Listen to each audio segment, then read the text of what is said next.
শ্ৰীমন্তক অৰ্থাৎ মণিৰ নাম শ্ৰীমন্তক আৰু এই মণিটো কেনেকৈনো হৰণ কৰে এই কথাখিনি আজি ইয়াত আলোচনা হ'ব।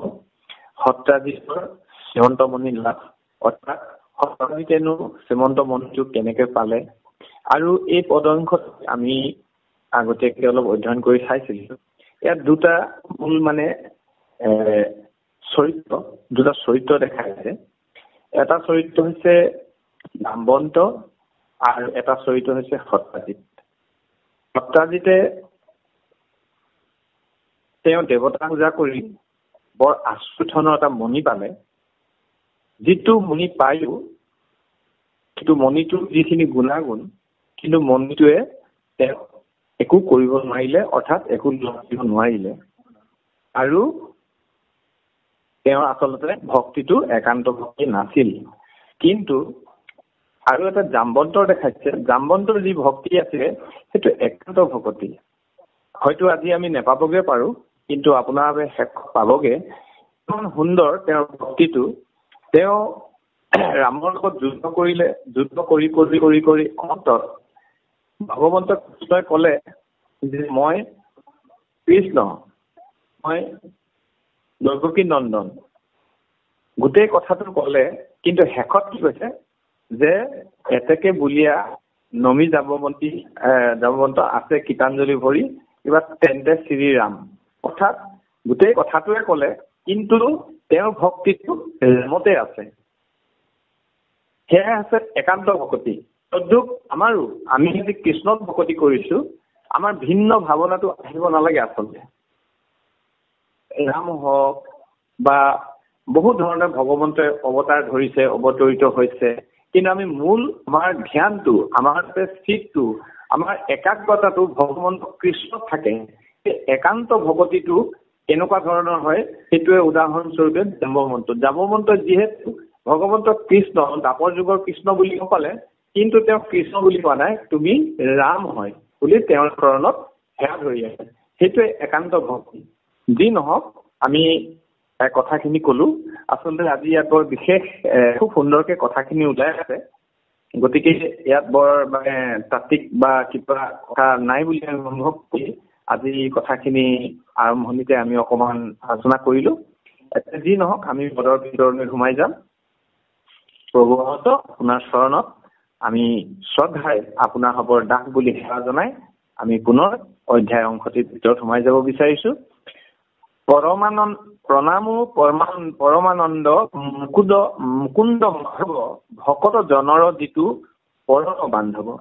অৰ্থাৎ ভগৱন্ত কৃষ্ণ তেৱেই পৰমানন্দ, তেৱেই মুকুন্দ, তেৱেই মাধৱ।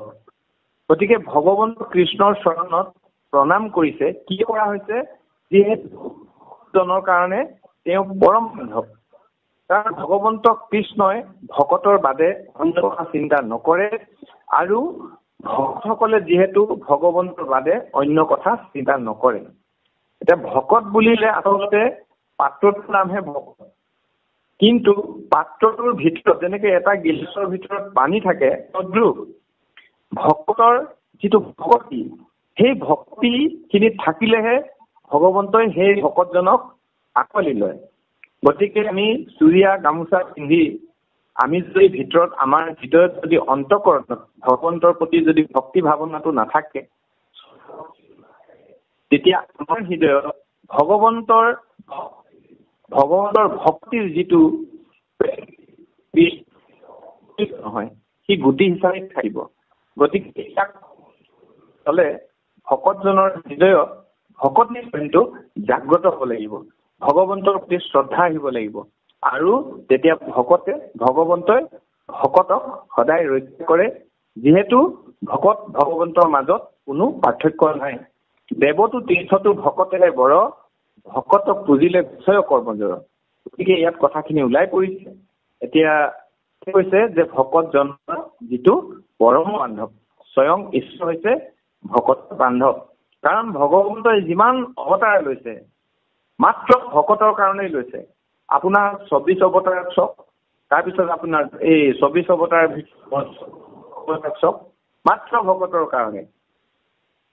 আৰু সেইখিনি যিখিনি ভগৱন্ত কৃষ্ণ হিচাপে বা অন্য অৱতাৰ হিচাপে যিখিনি এই ধৰাধামত অৱতীৰ্ণ হৈছে, ভগৱন্ত কৃষ্ণ হিচাপে এই ধৰাধামত অৱতীৰ্ণ হৈছে, হোৱাৰ পিছত তেওঁ যিখিনি যশকৃতি কৰিলে, তেওঁ যিখিনি লীলা যশকৃতি, সেই লীলাকৃতিখিনিকে আমি গাই শুনি মনন কৰি শ্ৰৱণ কৰি কীৰ্তন কৰি অৰ্পণ কৰি বন্দন কৰি সেইখিনি বস্তুকেই যদি আমি শ্ৰৱণ কীৰ্তন কৰো, আমি এই যিখন ভৱ সংসাৰ, এই ভৱ সংসাৰখনৰ পৰা তৰি যাব পাৰিম। সেইকাৰণে এইটো ভৱকূপ বুলি কয়। ভৱ মানে ডাঙৰ, কূপ মানে এটা ডাঙৰ গৰ্ত। এই সংসাৰত ধৰি লওক আমাৰ এটা নাদত আমি পৰি আছো, আৰু এই নাদৰ পৰা উদ্ধাৰ হবলৈ কাৰণে আমাক এডাল ৰছী প্ৰয়োজন হ'ব। এই ৰছীডাল হ'ব নাহ বস্তু, আৰু এডাল মাথাত থাকিম মই, আৰু আনটো মাথাত থাকিব ভগৱন্ত কৃষ্ণ। গতিকে কৃষ্ণই এই নাম ৰছী যোনে ধৰিব সেইজনক উদ্ধাৰ কৰিব। আৰু সেইকাৰণে ভগৱন্ত নিজেও ভাবে, তেওঁ নিজেও আচৰিত খায় যে মোৰ নামৰ ইমান মহিমা আছেনে। ভগৱন্তই চাই থাকে, বৈকুণ্ঠৰ পৰা তেওঁ চাই থাকে। কৃষ্ণ বুলি কয় বৈকুণ্ঠ গুচি যায়, কৃষ্ণ বুলি কয় বৈকুণ্ঠলৈ যায়, ৰাম বুলি কয় বৈকুণ্ঠলৈ যায়। গতিকে ভগৱন্তৰ নামতে সমস্ত সূৰ্য শক্তি বীৰ্য নামতেই নিহিত আছে। গতিকে সেইকাৰণে কোৱা হয়, নামে ধন দহ বন্ধু, নামে পিতা মাতা, নামে নিজ সুহৃদৰ নাইহে পিতা, ইহ পৰ লোক নামৰ বিনে গতি নাই, চাৰিও বেদৰ ইহে মুখ্য অভিপ্ৰায়। চাৰিখন বেদৰ সিদ্ধান্ত। কাৰণ কিয়নো কৃষ্ণৰ লগত সমস্ত ধৰ্ম গুচি গলা, একস্থা নোহোৱা হৰি নাম মাত্ৰ ৰৈলা। গতিকে নামতে সমস্ত পুণ্য পায়, জানিয়া যতনে ফুৰা হৰি গুণ গায়। গতিকে নামতে তপ জপ যোগ ধ্যান দান সমস্তখিনি নামতে নিহিত হৈ আছে। নাম যদি হয়, নাম যদি শ্ৰৱণ কৰা হয়, নাম যদি কীৰ্তন কৰা হয়, তেতিয়াহ'লে আৰু অন্য একো কাম কৰিব নালাগে। সেইকাৰণে কৈছে যে কৃষ্ণটো পূজিলে পূজা সমস্তৰে হয়, পৃথক পূজিলে পূজা কেৱে নকৰে। ভোকাতুৰৰ দৰে যদি গতিকে আমাৰ ভাবে এইখিনি কথা, গতিকে সেই কথাখিনিকে কৈছে, ভুকুটি মুকুটি যাৰ শ্ৰৱণ কীৰ্তনে, তাহাৰ উৎসৱ আৰু শুনা সৰ্বজনে। গতিকে ভগৱন্তৰ নাম শ্ৰৱণ কীৰ্তন কৰিলেই আমাৰ এই সমস্তখিনি হয়, মাত্ৰ শ্ৰৱণ কৰিলেই হয়, কীৰ্তন কৰিলেই হয়। আৰু ভগৱন্ত কৃষ্ণৰ যিখিনি আনন্দদায়ক কথা, যিখিনি উৎসৱমুখী কথা ভগৱন্তৰ, আমি যিহেতু ৰুক্মিণীৰ উৎসৱমুখী কথাখিনি শুনিলো, এতিয়া আমাক বাকী অন্য যিখিনি ইয়াৰ পিছত ক'ব সেইখিনিও ঈশ্বৰৰ কৃতি, সেইখিনিও ঈশ্বৰৰ কৃষ্ণৰ গুণানুকৃতি। গতিকে সেইখিনি শুনিব কৈছে আমাৰ সমস্ত লোকে, আৰু সেইখিনি শুনিলে আমি ভুকুটি মুকুটি সমস্তখিনি দিব পাৰো। শুনা মানে শ্ৰৱণ আৰু কোৱা মানে কীৰ্তন। গতিকে ভগৱন্তৰ যিখিনি উৎসৱ, যিখিনি কৃতি, সেই কৃতিখিনিয়ে শ্ৰৱণ কীৰ্তন কৰিলে দুখৰ সংসাৰ তৰি যাব পাৰে। একদম আটাইতকৈ উলু বুদ্ধি, অপ্ৰয়াস, কোনো কষ্ট কৰিব নালাগে, কোন কথা মাৰা কথা নহয়, অপ্ৰয়াসতে ঈশ্বৰ প্ৰাপ্তি হয়। এতিয়া কৈছে, প্ৰথমতে বিহা কৰি ৰুক্মিণী সুন্দৰী, আৰু হাত কন্যা বিহা কৰিলা মুৰাৰী। অৰ্থাৎ আমি ৰুক্মিণীৰ বিয়াখন আমি সমস্তজনে কালিলৈ বিয়া শেষ হৈছে, আমি সকলো বিয়াখন খালো, বিয়াখন শ্ৰৱণ কৰিলো, বিয়া ভাগি দৰ্শন কৰিলো। আমাৰ চিত্ৰযোগা প্ৰভু খুব সুন্দৰকৈ শেষত বিয়াখন মানে বিবাহ কাৰ্য সমাধান কৰিলে, সমাপ্ত কৰিলে। গতিকে আমি ৰুক্মিণীৰ বিষয়ে বিয়াখন আমি গম পালো। এতিয়া কি হৈছে তাৰপিছত, আৰু হাত কন্যা বিহা কৰিলা মুৰাৰী, সত্যভামা মিত্ৰবৃন্দা জাম্বৱন্তী, কালিন্দী লক্ষণা ভদ্ৰা মহাৰূপৱতী। অৰ্থাৎ আৰু 7গৰাকী ভগৱন্ত কৃষ্ণই বিয়া কৰালে। সেইকেইগৰাকী হৈছে, এগৰাকী নাম সত্য, এগৰাকী নাম সত্যভামা, এগৰাকী নাম মিত্ৰবৃন্দা, এগৰাকী নাম জাম্বৱতী, এগৰাকী নাম কালিন্দী লক্ষ্মণা ভদ্ৰা ভদ্ৰা। এই 7গৰাকী আৰু মহাৰূপৱতী, দেখিবলৈ খুব সুন্দৰী। আৰু ৰুক্মিণীৰ সহিতে অষ্ট মহিষী কৃষ্ণৰ 8গৰাকী, 13 মহিষী, ৰুক্মিণীৰ সৈতে 8গৰাকী। আড়ম্বৰৰ বিবাহ শুনিও মনোহৰ। গতিকে সেই কেইগৰাকীও বিয়াৰ বিষয়ে কব, পিছত কব, বৰ সুন্দৰ আৰু শুনি বৰ আনন্দ লাগে। তাৰপিছত আকৌ আৰু শতাধিক 16,000 কন্যাক নৰকক মাৰি কৃষ্ণই আনি দ্বাৰা পাকক। আপোনাৰ জানে নৰক বুলি এজন দ্বৈত প্ৰকৃতিৰ এজন অনাচাৰ এজন ৰজা আছিলে। সেই ৰজাজনে পৃথিৱী আৰু কৃষ্ণৰ বুলি কয়। গতিকে এই নৰকে কি কৰিছিলে, য'তেই সুন্দৰী ধুনীয়া পায় ছোৱালী পায় এগৰাকীকে নি তেওঁ 16,000 কন্যা অৰ্থাৎ সৰ্বাধিকতকৈও অধিক অৰ্থাৎ 16,000 কন্যাক তেওঁ ধৰি ৰাখিছিলে, তেওঁলোকক আবদ্ধ কৰি ৰাখিছিলে। আৰু কি হ'ল, ভগৱন্ত কৃষ্ণই এই নৰকক মাৰিলে। গতিকে এই যুদ্ধখনৰ কথা পিছত আহিব, এতিয়া এনেকে আহিছে, গতিকে এনেকৈ চাওক। গতিকে মাৰি পেনে কৃষ্ণক মাৰি কেনে কি কৰিছে, মানে এই 16,000 কন্যাক ভগৱন্ত কৃষ্ণই উদ্ধাৰ কৰিলে। উদ্ধাৰ কৰাৰ পিছত তেওঁলোক যিহেতু স্বাধীন হ'ল, তেওঁলোকক ক'লে যে আপোনালোকে সকলো নিজৰ নিজৰ ঘৰলৈ যাওকগে।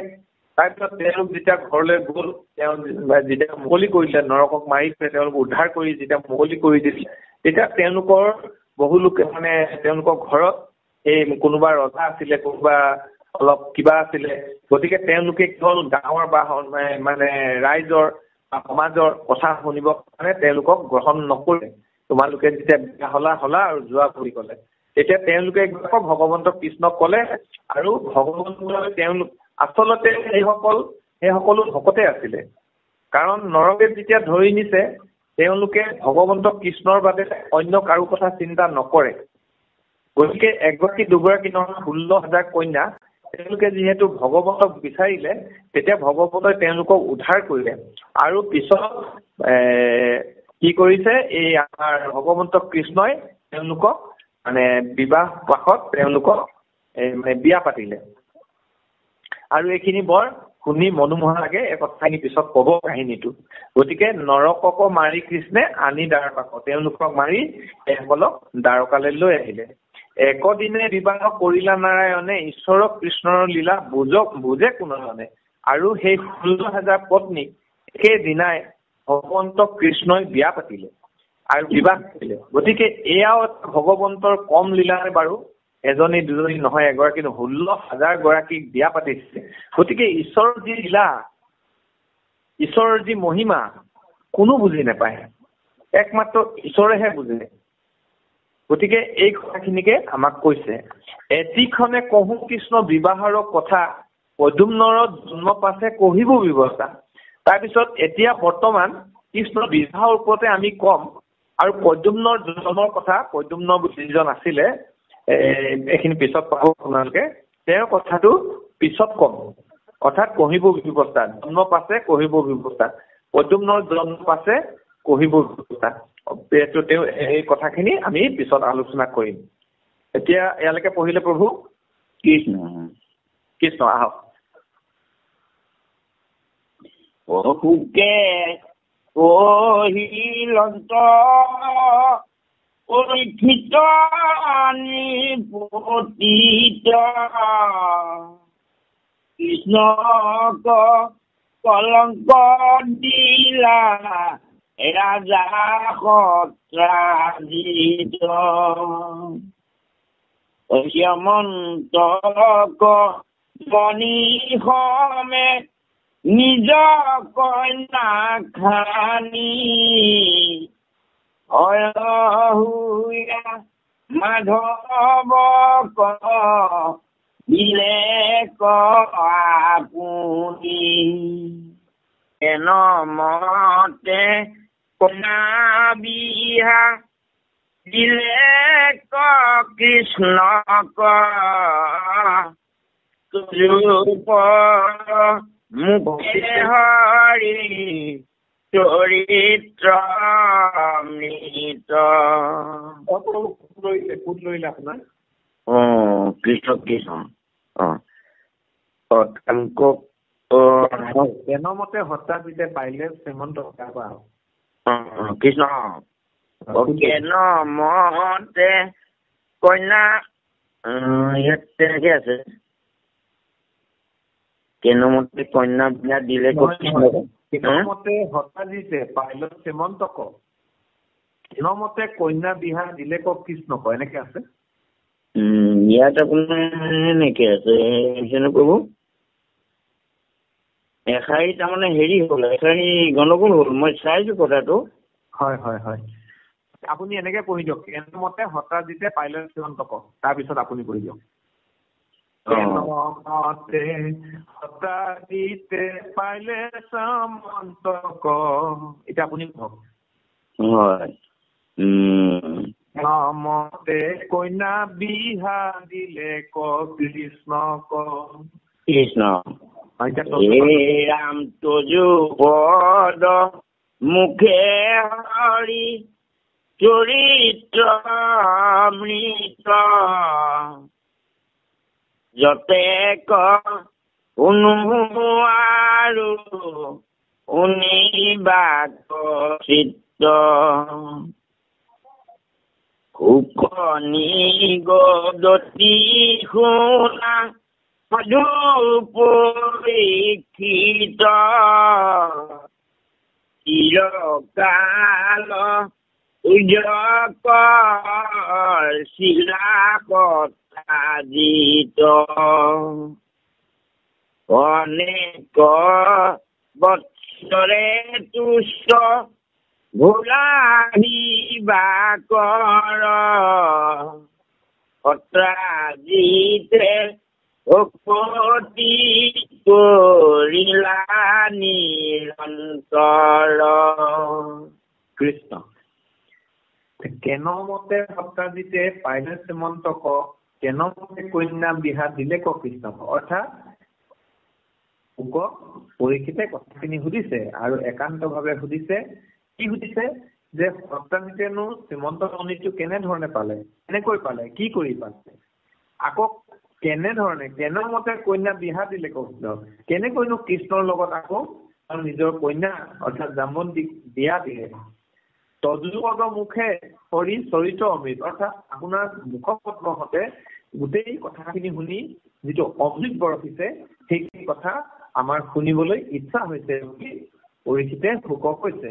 আৰু যতেকো শুনো আৰু শুনিবা চিত্ত, অৰ্থাৎ যিমানে শুনো মনটোত মানে শেষেই নহয়, চিত্তটো ভৰপূৰেই নহয়, আৰু শুনিবলৈ মন যায়, আৰু শুনিবলৈ ইচ্ছাটো বাঢ়ি যায়, আৰু জিজ্ঞাসাহে বাঢ়ি যায়, তেনেধৰণে কৈছে। এতিয়া শুক নিগদতি শুনা পৰীক্ষিত, নিগদতি মানে কোৱা, এতিয়া শুকে কৈছে যে শুনা হে সাধু পৰীক্ষিত, এই মণিটো কেনেকৈ পালে? চিৰকাল সূৰ্যক অৰ্চিলা সত্ৰাজিত, অৰ্থাৎ বহু বছৰ বহু দিন সূৰ্যক অৰ্চনা কৰিলে হতাজিতে, আৰু বহু বছৰ যেতিয়া সূৰ্যক অৰ্চনা কৰিলে, তেওঁ সেৱা ভক্তি কৰিলে হতাজিতে, তেতিয়া তেওঁৰ সেৱা মানে তেওঁৰ মানে যি ভগৱন্তক কি কয় সূৰ্যক যি অৰ্চনা কৰিলে, দিবাকৰ মানে সূৰ্য, গতিকে সূৰ্যক যে অৰ্চনা কৰিলে তেতিয়া কি হ'ল? দিবাকৰে তেওঁ তুষ্ট হ'ল, তেওঁ সেৱা ভক্তি তুষ্ট হ'ল, আৰু হতাজিতে ভকতি কৰিলে নিৰন্তৰ, অৰ্থাৎ বহু দিন বহু বছৰ তেওঁ তপস্যা কৰিলে, সেইকাৰণে তেওঁ সেৱা তুষ্ট হ'ল সূৰ্যৰ দেৱতাই, সেই কথাটোকে কৈছে। কৃষ্ণ আহক।